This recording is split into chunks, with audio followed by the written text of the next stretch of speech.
Bonjour et bienvenue pour ce nouveau tutoriel sur Cinema 4D. Alors aujourd'hui on va faire un petit effet spécial, un effet de téléportation. Alors si vous êtes abonné à ma chaîne secondaire, vous avez peut-être vu le test de rendu que j'ai fait. C'est en fait cet effet-là qu'on va réaliser. C'est-à-dire que en fait, on va faire disparaître un objet avec un fondu vers le vide. Donc l'objet va se dissiper progressivement. Ensuite, on va y ajouter un petit effet de particules et puis un petit effet de arc de cercle en fait qui tourne autour de l'élément. Alors pour faire ça, il va me falloir déjà un objet à faire disparaître. Je vais pas m'embêter, je vais pas en mode visien, je vais aller chercher dans la médiathèque de Cinema 4D, il y a des objets tout faits. Si je vais dans la version de Visualise, alors il faut une version studio forcément, sinon vous pouvez prendre n'importe quoi. Dans la version Visualise, normalement, je dois avoir dans Objet, dans Humain, là, Human, j'ai des personnages en 3D. Voilà, qui sont faits en fait pour meubler en fait les scènes d'architecture. Donc je vais prendre celui-là. Voilà, il a une position assez basique, c'est pas forcément très bien me dire, je veux dire c'est pas de la haute définition, c'est un truc assez low poly, mais voilà, mais ça suffira largement pour ce qu'on veut faire.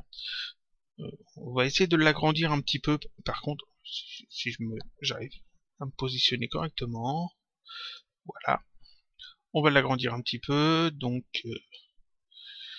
on va lui donner cette dimension. Voilà. Vous voyez, c'est pas une super qualité d'image, c'est juste une texture sur quelques polygones. Mais ça suffit largement. Voilà. Je vais ajouter un seul. C'est parfait. On mettra une lumière peut-être après. Donc dans le petit effet, c'est un effet qui est assez proche des films Star Trek, les derniers sortis. C'est-à-dire qu'il y a des arcs de cercle qui vont tourner autour du personnage. Et comment on crée ces arcs de cercle? Eh bien, on utilise simplement le traceur d'homographe. Ici, le traceur, là, traceur. Ça combiné à ici une extrusion contre les NURBS et puis comme forme un cercle ou un N côté. Donc seulement pour tracer ces formes, il va falloir une forme plus grande qui va englober en fait tout mon personnage. Donc je vais commencer par créer une sphère. Je crée une sphère, je vais la mettre à peu près ici, je la fais assez grande qu'elle englobe tout le personnage. Voilà, comme ça. Je vais ici diminuer énormément le nombre de segments, je vais passer ça à 7. On va peut-être la réduire un petit peu par contre. Voilà. Non, je vais la mettre plus grande, mais je vais la mettre plus haut. On va essayer de trouver la bonne dimension. Voilà, à peu près comme ça. Ensuite, cette sphère, je vais la rendre éditable avec la touche C ou avec cette icône. Elle englobe tout le personnage. Je vais la faire tourner maintenant, comme ça, de quelques degrés sur le côté. En fait, ce qu'il faut, c'est que quand on regarde sur le côté, comme ça ou comme ça, qu'à tous les niveaux du personnage, il y a au moins un point. C'est-à-dire qu'ici, on a un point ici, un point ici. Ici, il y a un point à ce niveau-là, il y a un point à ce niveau-là, il y a un point à ce niveau-là. Des intersections, en fait, de segments un petit peu partout. C'est-à-dire que si je la fais pas tourner, ici, vous voyez, il y a toute une zone où il n'y a pas de point du tout. Et ça, c'est pas bon. Ça va pas rendre bien. Donc, il faut vraiment la faire tourner un petit peu afin de, justement d'avoir des segments un petit peu partout. Donc, une fois que c'est fait, je vais passer ici en mode axe. Là, le mode axe, touche de raccourci L, et je vais remettre, en fait, toujours avec l'outil de rotation, je vais remettre l'axe de droit. C'est-à-dire qu'ici, je l'ai tourné moins 20, j'en mets ça à 0. Donc l'axe est droit. La sphère, elle, est tournée, mais l'axe, lui, il est droit. Je sors du mode axe avec la touche L ou avec cette icône, voilà, je la décoche, et je vais prendre l'outil de redimensionnement, et je vais redimensionner, en fait, la sphère, non pas sur la hauteur, pas sur cet axe-là, mais sur ces deux axes-là. Donc je vais prendre ici, en me plaçant de manière à ce que les deux axes ici soient sélectionnés. Je clique et je réduis comme ça, drastiquement, la sphère. Voilà, comme ça j'ai quelque chose de beaucoup plus petit. Alors, faut pas que ça fasse ça trop petit, il faut quand même que ça englobe le personnage. Hein. Donc voilà. Là, ça a l'air pas trop mal. essayer de le rabaisser un petit peu peut-être. Non, l'agrandir un petit peu en général, voilà. De manière à ce que tout le personnage soit à peu près bien dedans. Cette sphère, on n'en a pas besoin en tant que sphère, elle va juste nous servir pour placer des points. Donc je vais créer maintenant un objet neutre, et je vais prendre un cloneur homographe. Dans le cloneur homographe, je mets mon neutre. C'est lui que je vais cloner. Et je vais le cloner où? Je vais le cloner sur les points de la sphère. C'est-à-dire que je fais ça, chaque petite intersection ici, il y aura un neutre de placé. Donc je sélectionne le cloneur, je vais ici dans le mode objet, et dans objet, je mets la sphère. Ça va cloner en fait tous les neutres à chaque intersection. La sphère, je n'en ai pas besoin, donc ici je vais la cacher en mettant ces petits points ici en rouge. J'ai juste à cliquer une fois, deux fois dessus. Là on voit qu'il y a des neutres qui se sont placés. C'est parfait, j'ai des neutres partout, tout autour du personnage. Je sélectionne le cloneur, c'est important. Je vais dans homographe et j'ajoute un objet traceur. Ça ajoute ici le traceur, et comme j'avais sélectionné le cloneur, il est automatiquement ajouté comme objet de référence. Maintenant, je prends ma sphère. Alors, je vais mettre un petit peu plus de frames, peut-être. 250 frames. Je prends la sphère, et je vais la faire tourner. Je vais lui faire des rotations autour du personnage. Enfin, sur l'axe central. Donc, je vais pas la déplacer, je vais pas changer sa taille, je veux seulement la faire tourner. Donc je vais pas ajouter des clés sur tous les éléments. Donc je veux pas de clés sur les paramètres, donc ici je décoche. Je veux pas de clés sur la position, je décoche. Je veux pas de clés sur la mise à l'échelle, je décoche. Et je garde de cocher que la rotation. Comme ça je vais ajouter des clés que sur la rotation. Ça évitera d'avoir beaucoup de clés d'animation dans la ligne de temps. Je prends l'outil de rotation, je sélectionne la sphère. Je mets à peu près ici à... on va mettre à 20. Je mets une clé. Je mets ensuite à peu près à, on va dire 100. Alors, 100. Ah, 100. Et je vais faire tourner ça, hop, comme ça. Et je mets une clé d'animation. Maintenant, si je fais lecture, on voit ce que ça donne. Voilà, on a les neutres qui tournent. Et comme j'ai ajouté le traceur, on peut voir que ça trace des splines. Ça trace des splines, mais c'est des splines continus. C'est-à-dire que il n'y a pas de fin, il n'y a pas de début. C'est pas ce qu'on veut. Donc je vais maintenant sélectionner le traceur, et ici dans ses propriétés, dans ses paramètres, je vais mettre ici dans limite, à la place de mettre 100, je mets à partir de la fin. Et en face de à partir de la fin, ici en quantité, je vais mettre 10. Alors ça c'est des réglages que j'ai testé. Vous prenez après ce que vous voulez comme réglage, vous pouvez être plusieurs essais. Comme type de spline, je veux pas des linéaires, je veux des splines Bézier. Et interpolation, je vais mettre naturel. On va voir ce que ça donne. Alors, je sélectionne tout, je fais lecture. Et là, j'ai mes petites splines qui sont créées, c'est parfait. Maintenant, je vais leur donner une forme à ces splines, forcément. Donc, je vais ajouter... je vais prendre un cercle, alors, je pourrais prendre un côté, hein, ça marche aussi bien. Je vais le faire petit, 4 cm. Je vais ajouter une extrusion contrôlée NURBS. Et dans l'extrusion contrôlée NURBS, je vais mettre le cercle et le traceur, c'est-à-dire le cercle qui est la forme et le traceur qui est la spline, dans cet ordre. Donc je les mets en fond de l'extrusion contrôlée NURBS. Le cercle en premier, le traceur ensuite. Si je fais lecture, voilà, j'obtiens ceci. Ah, je remets bien. Ah, voilà, ça donne ça. Là j'ai un petit truc qui me plaît pas, je vais remettre bien. C'est ce truc là qui me plaît pas. Pourquoi ça me fait ça?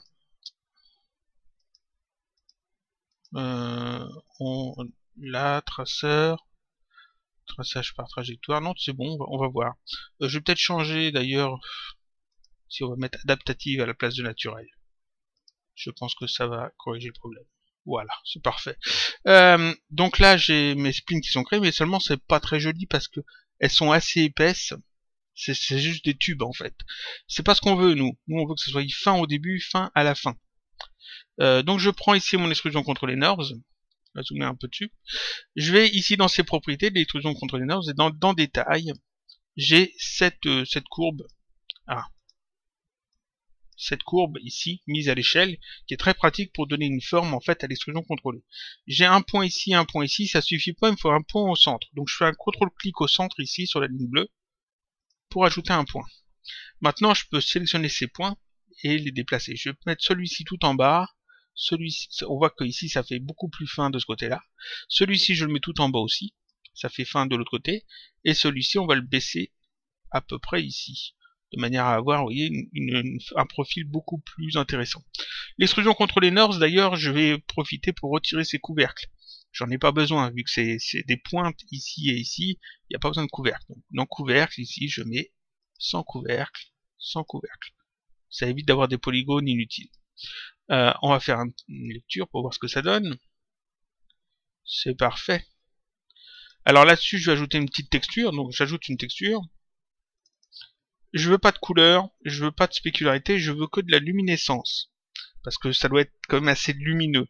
Donc luminescence, je coche, et ici je vais choisir un bleu, un petit peu électrique. Comme ça. Très clair.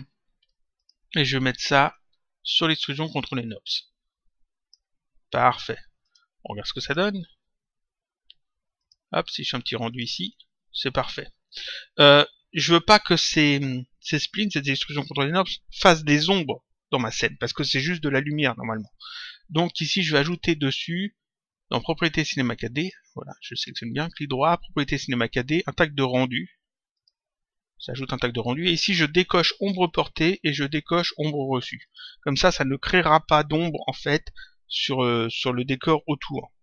Vu que c'est censé être que de la matière vide, que de la lumière, ça évitera d'avoir des ombres qui sont pas logiques. Là on a un petit effet qui commence à se faire, mais seulement ça suffit pas. Il faudrait en plus avoir quelques particules et que le personnage disparaisse. Alors, faire disparaître le personnage, c'est très simple. Je sélectionne l'élément que je veux faire disparaître, clic droit, propriété cinéma 4D, et j'ajoute le tag affichage. C'est ce tag-là, ça ressemble à un petit œil. Ce tag-là permet de faire disparaître des éléments assez facilement. Ici, j'ai plusieurs paramètres et on peut les cocher ou les décocher.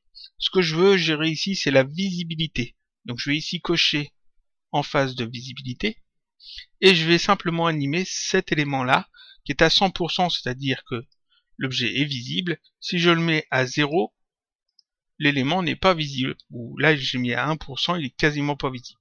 Donc je remets ça à 100 pour le moment. Je vais retourner ici sur ma sphère pour voir où j'ai mis mes clés. Donc je les ai mis entre 20 et 100. Donc je veux que le personnage disparaisse à peu près entre 70 et 90 par exemple. Donc à 70, sur le petit œil ici, je vais mettre une clé sur visibilité 100%. Il ne faut pas mettre la clé ici sur le utiliser. Il y a un petit rond ici, mais c'est pas celui-là. Ça, c'est pour décocher le paramètre. C'est devant visibilité ici qu'il y a un petit rond qu'il faut mettre une clé. Donc ici, je fais juste un... Alors, j'active ici les clés d'animation sur les paramètres. J'ai pas besoin sur les rotations. Ici, je fais un contrôle-clic sur visibilité. Je vais à peu près à, on va dire, 90. Je mets ça à 0. Et je fais un contrôle-clic. Voilà. Sur la petite pastille ici. Donc ici, si je fais lecture maintenant, je vais tout remettre ici pour pas oublier. Si je fais lecture, voilà ce que j'obtiens. Ça tourne. Arrivé ici, faut que je fasse le rendu. Le personnage commence à devenir un petit peu transparent. Ça se voit pas dans l'éditeur, ça se voit qu'au rendu. Ici, il est un peu plus transparent. Et ici, il a complètement disparu. Maintenant, je vais ajouter un petit effet de particules là-dedans. Pour que on ait l'impression que le personnage part en particules. Ce que je vais faire, je vais simplement ajouter un cylindre pour émettre des particules. Alors un cylindre pas très gros, on va faire ça de... c'est pas sur la hauteur c'était pas mal, je crois 250 de hauteur c'est bien. Le rayon on va mettre seulement 20. Je le mets à peu près comme ça, à peu près au milieu. Ici le nombre de rotations on va mettre 8 seulement, ça suffit largement. Dans les couvercles on va cocher biseau. Et ici je mets un seul segment. Alors je vais cacher mon personnage temporairement. Voilà, pour qu'on voie bien le cylindre. Donc j'obtiens quelque chose de très pointu ici, parce que j'ai mis un segment et un rayon de 20 cm. Dans objet ici, segment de hauteur, on va en mettre plusieurs, je vais en mettre 8, je pense que ça devrait être bon. 8. Afin d'avoir des polygones qui sont orientés un petit peu dans tous les sens. Ce cylindre, je vais maintenant le cacher. En mettant cette petite pastille en rouge, je remets le petit bonhomme, voilà. Sur le cylindre, je vais ajouter un expresso. Je pourrais l'ajouter ailleurs, mon expresso, mais bon, autant le mettre sur le cylindre. Donc, clic droit, propriété cinéma 4D, expresso. Et je vais demander, en fait, à créer, en fait, des particules. Donc, ici, je vais dans l'Expool. Je vais utiliser Thinking Particles. Donc, opérateur système, Thinking Particles. Je vais créer des particules à partir des polygones du cylindre. Donc, ici, j'ai besoin de créer un générateur de particules. Je vais pas prendre un P orage comme d'habitude, je vais prendre un P onde de matière qui permet de générer des particules à partir d'éléments déjà dans la scène, de polygones. Donc j'ajoute l'onde de matière, il est très simple à utiliser. On l'a déjà vu, hein, j'ai déjà expliqué ça. Je le sélectionne pour avoir ici ses propriétés.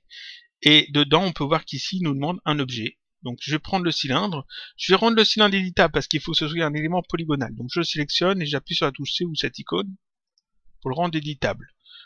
Chose importante, je le sélectionne bien et je vais en mode point je vais bien le montrer, je vais bien remontrer tout ça parce que c'est quand même important. On cache le personnage, voilà.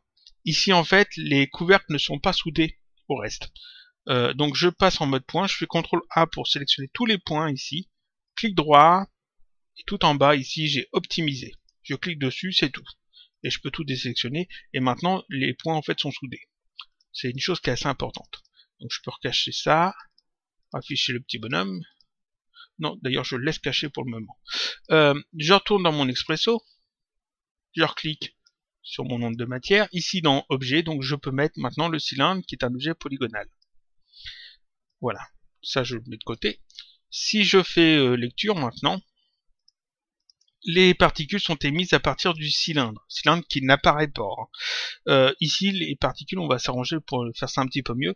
Alors, quantité, ici, je vais mettre taux par image et je vais mettre 10 particules par image. Ça devrait faire pas mal de particules.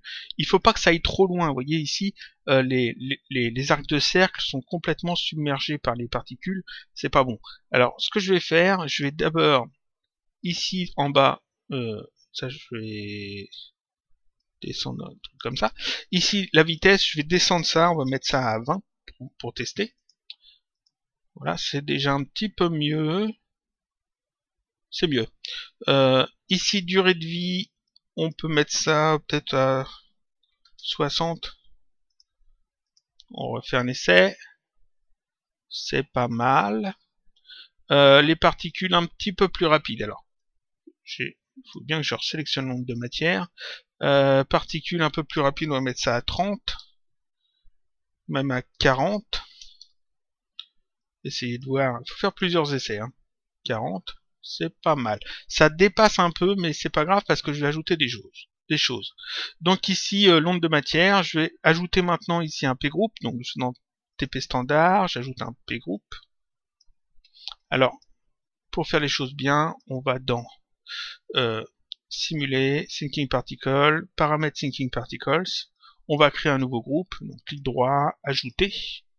Ici, ce nouveau groupe, on va lui donner une couleur. On va lui donner une couleur comme ça. Parfait. On va le mettre dans notre P-group. On le fait glisser ici.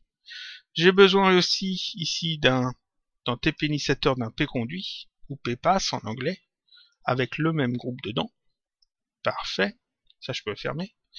Je vais relier ici, il y a un avion qui passe. Je vais relier ici la naissance de particules au P-group, afin d'y ajouter ensuite des effets.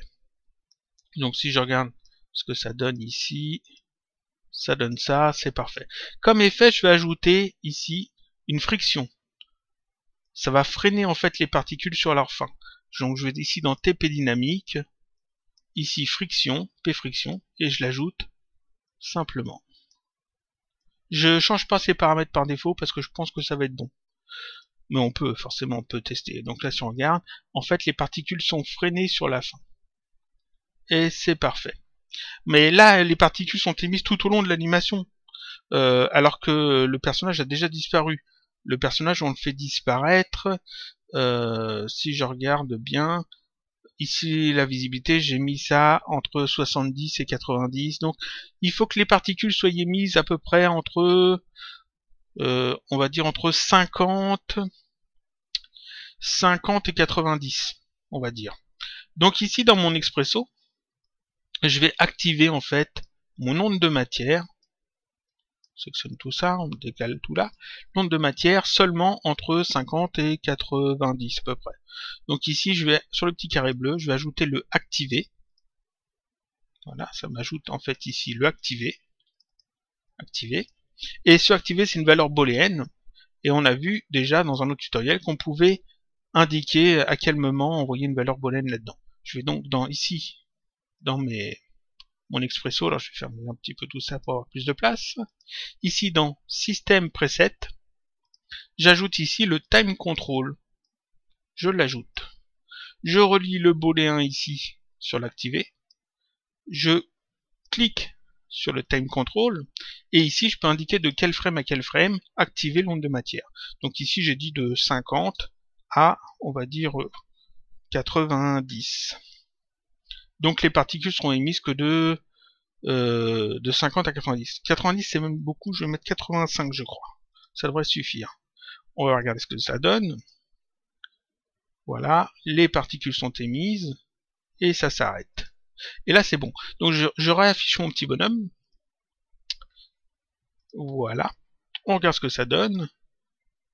Ça tourne, les particules sont émises, le personnage disparaît. Alors là il disparaît d'un coup parce qu'il n'y a pas de progression dans l'éditeur. Mais normalement il disparaît progressivement. Si je le fais un peu plus comme ça, là on voit ça commence à tourner.